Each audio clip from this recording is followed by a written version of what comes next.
পবিত্র জুম্মার দিনে আজ নামাজ শেষে ছাদে উপস্থিত হইলাম।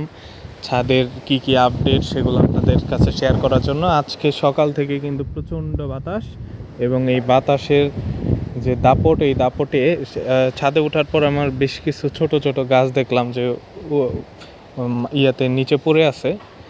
তো আজকে একটা জিনিস দেখে মন ভরে গেল। এই যে আমার যে পেয়ারা ছিল, মাধুরী পেয়ারা, এই দুইটা পেয়ারা মূলত আমি পলিথিন দিয়ে আটকে রাখছিলাম। রাখার ফলে দেখেন কত সুন্দর কালার আসতেছে। এখনও পর্যন্ত মানে পরিপক্ক হয়নি, এখনও মানে পাকে নাই, মূলত পরিপক্ক হয়েছে কিন্তু এখনও পর্যন্ত পাকেনি।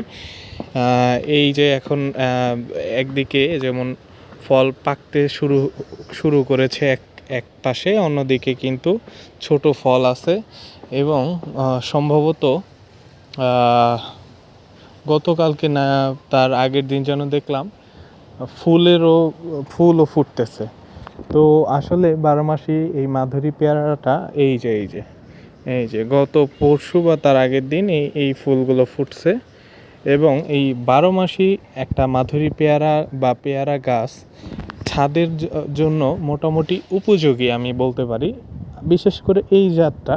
কারণ এটা মূলত আমার কাছে মনে হচ্ছে যে 12 মাসি, কারণ আমি যে সেলার্স তার থেকে মূলত বিষয়গুলো জানার চেষ্টা করিনি।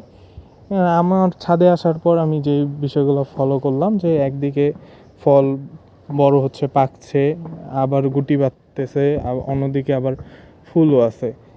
আপনাদের যদি একটু দেখানোর চেষ্টা করি, আমার কোন পাশে যেন এই গাছের কোন পাশে যেন এখনও ফুল ফোটেনি, এরকম কলি আছে কিছু, হয়তো এখন চোখে পড়তেছে না, তবে এই গাছে এখনও কলিও আছে।